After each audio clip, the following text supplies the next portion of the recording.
Our first speaker is Brandon Howard. Brandon Howard is a journalist, scholar, and critic whose work articulates critical theory and journalism. Growing up in the greater LA area, Brandon was largely drawn to and influenced by the cultural diversity of the region, and naturally took to cultural studies and cinema studies while attending Columbia College, Chicago. His academic work has focused on issues of social justice and personal identity as they are represented and influence various filmic and musical genres. His essays engage a plethora of popular cultural and critical theoretical issues, ranging from gender performance and visual design in popular culture to Karl Marx, from Eminem and Jay-Z to Raymond Williams.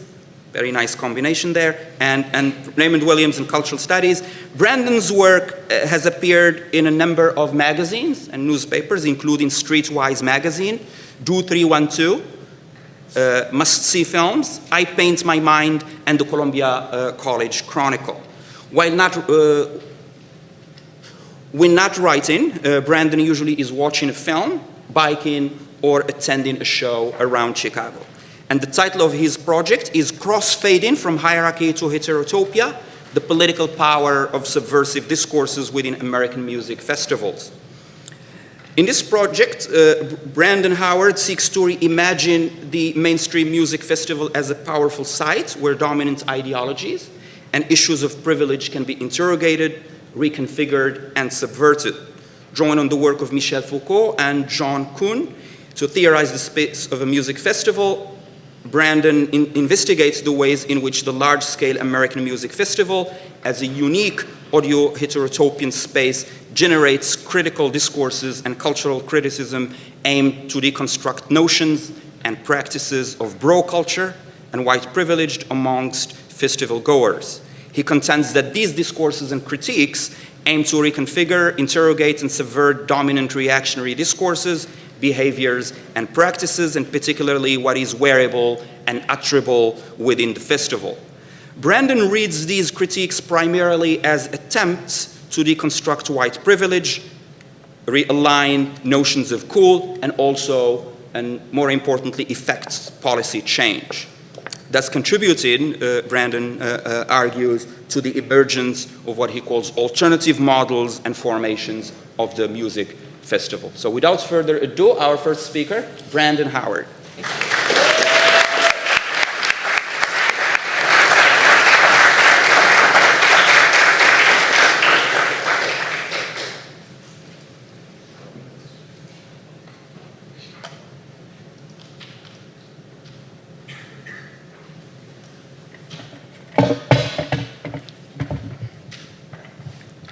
So thank you, Jafar. As Jafar introduced, my project looks at large-scale American music festivals, and I want to preempt this with the fact that in 2015, these large-scale American music festivals aren't necessarily a point for new academic criticism, but my project instead theorizes the space of the festival as a transitory, delimited audio heterotopia, and how that space lends itself to unique cultural criticism.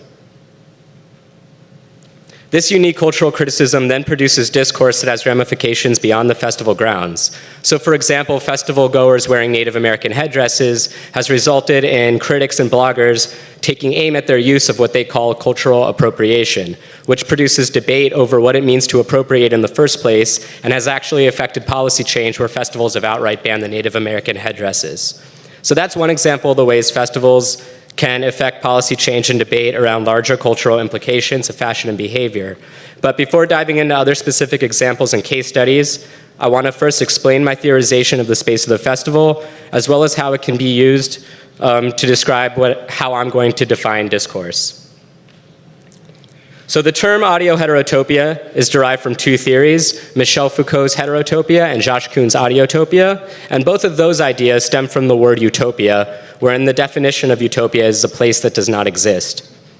But utopias can exist in the form of heterotopias, which Michel Foucault said are physical manifestations of utopian places, which act as, quote, counter sites within culture, bringing together different aspects of culture where it is, quote, simultaneously represented, contested, and inverted, end quote. Heterotopias are also capable of juxtaposing in a single real place several spaces that are in themselves incompatible, end quote.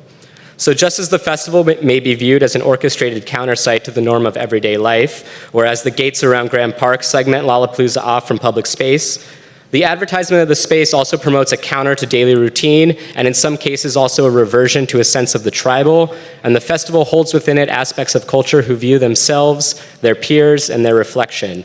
Interestingly enough, Michel Foucault also said the mirror itself is a heterotopian place because it entails at once being in a physical place and seeing yourself where you do not exist, which would be your reflection. And the space of the music festival is the root of why it will hold so much deconstructive power, and it stems from the idea of the mirror.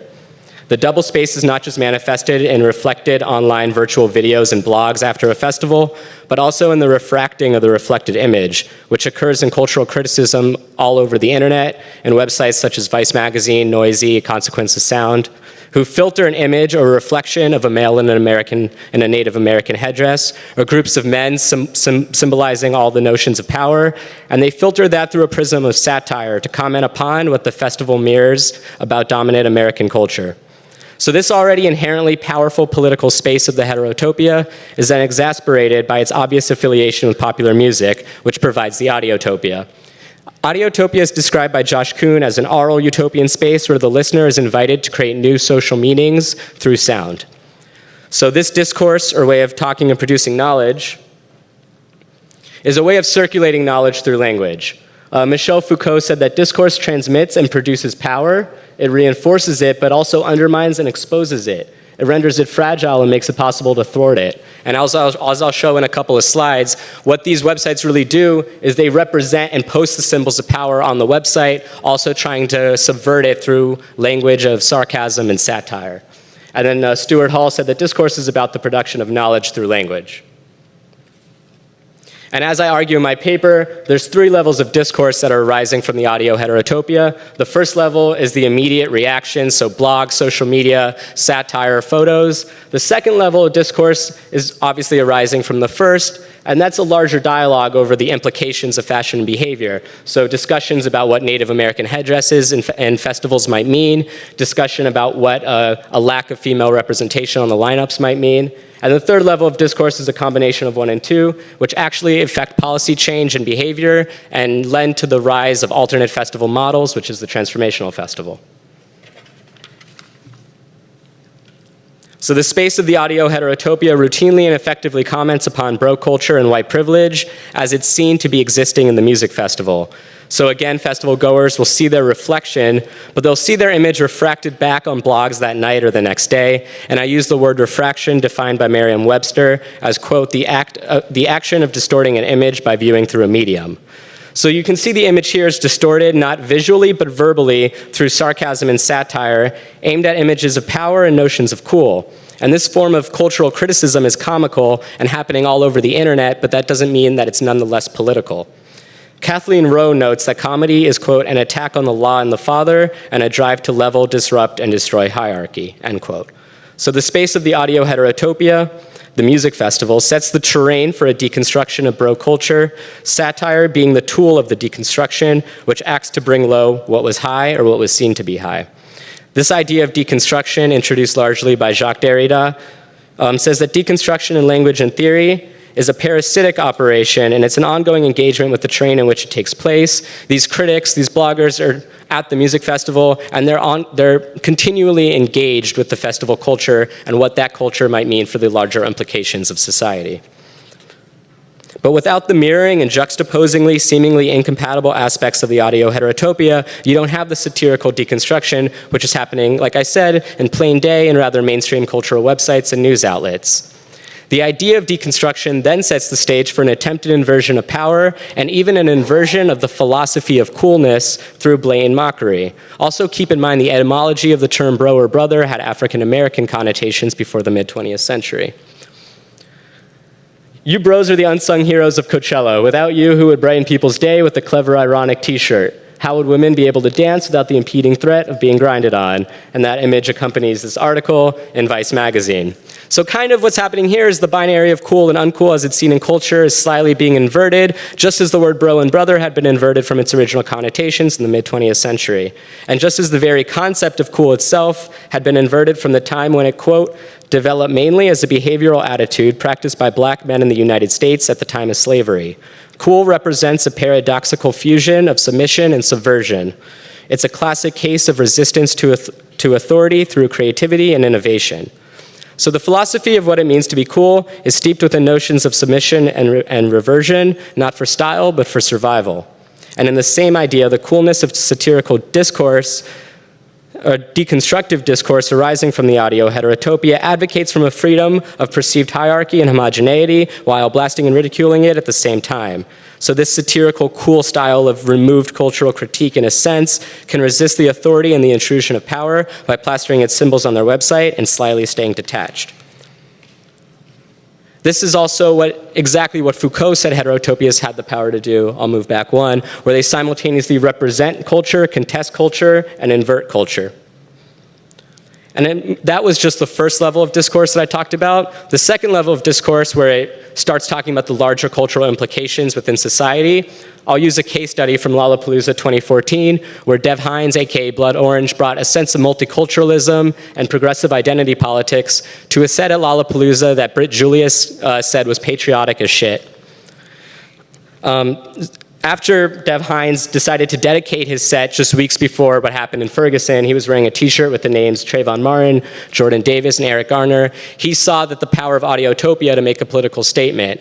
After he finished a set dedicated to victims of police brutality, he got off stage and tweeted, "They grabbed her and I asked what they were doing, and they grabbed my neck and threw me to the ground, then 2 others joined in on me. I'm in pain, what the fuck? The irony after my t-shirt and message this morning, we are in shock." As soon as he ended this set, he was racially profiled, according to him and according to a lot of reporting on the incident, and was racially profiled at the festival. So this treatment of Hines recalls notions of white privilege and its inverse racism. As Peggy McIntosh notes, white privilege affords those who are white the ability to, quote, speak in public to a powerful male group without putting my race on trial, end quote, and the privilege to, quote, be in the company of people of my race most of the time, end quote. So these privileges were not afforded to Hines amidst a mostly white mass music festival in Lollapalooza. But Hines himself propelled the discourse arising from the incident, where through social media he had the agency and fan base to illuminate on issues of privilege and prejudice, not just at the festival, but within society as a whole. At the festival, I argue that these actions have a discursive microscope, and the mirroring aspects of juxtaposing elements within heterotopia create new social meanings through audiotopia as well. Hines used the stage as a political platform to deconstruct racism in America during his performance. Then blogs, newspapers, and major news outlets picked up on Hines' story after the fact, aiding to the discourse created from Blood Orange during his set, and created by Hines and the attacking security guard after his set.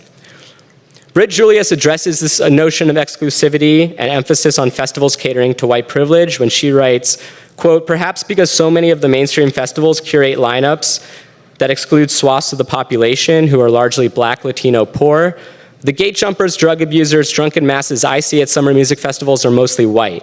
The larger and more exclusive music festivals like Lollapalooza, the more likely they are to see incidences in which anyone who doesn't fit the image, white, will be harassed in the name of appearances and prejudice and racism."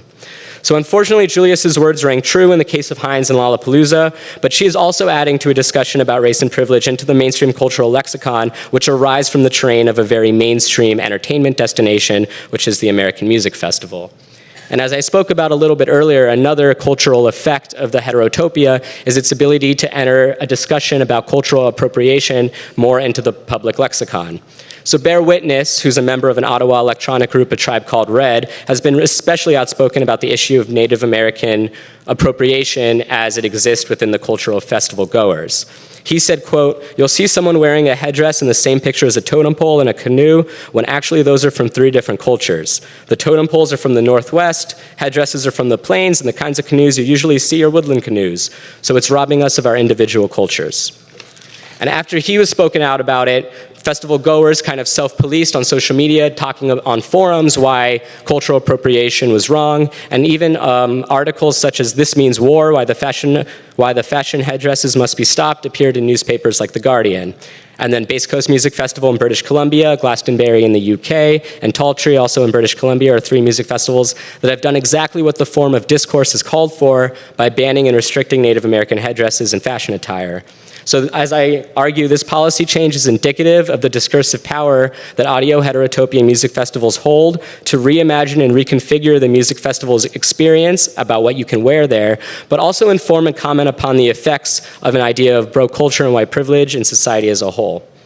Another effect is the rise of popularity of what some call the transformational festival. And as a disclaimer, before I begin talking about these transformational festivals, I'm not positioning these as utopian spaces, wherein utopias are places that don't exist. These obviously are still ticketed festivals and they're put on by promoters, but I'm arguing that these provide alternate festival models to the mainstream American music festival. In 2010, Jeet Kune Loon gave a TED Talk on transformational festivals, saying that they were, quote, a new evolutionary culture with no agreed upon identifiers or labels. And generally, these festivals tend to promote more of a discourse of inclusiveness, environmentalism, and social understanding. At Lightning in a Bottle in Southern California, they have workshops at the festival that include reishi mushroom and spiritual consciousness, gender studies workshops that include the art of healthy feminine leadership, and tantric lap dance sex workshops.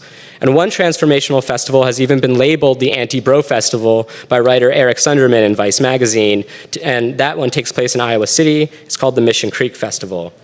And you can attribute the subcultural convergence to music's function as audiotopia, but also to the way in which the festival space created the physical manifestation of the ideas of audiotopia to create new meanings and new convergencies through sound and through this village space.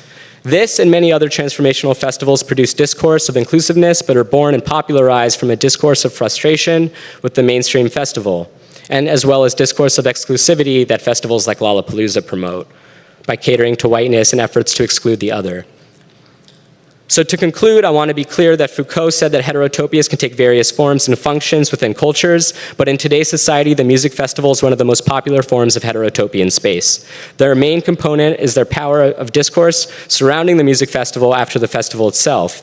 And although these spaces are often branded and corporately sponsored, it's important to understand that these festivals are serious spaces that promote new understandings of the social world, as well as take seriously the satirical discourse that harnesses the power to create new cultural and political meanings through language. The discourse will refract what is occurring culturally within the festival gates, and it's not a wasted effort. The bro-bashing and appropriation-hating words of a democratic blogosphere steep slowly into public ideology, their discourse effective in creating new meanings of the social world for a larger group than just those who attend the music festival. Thank you.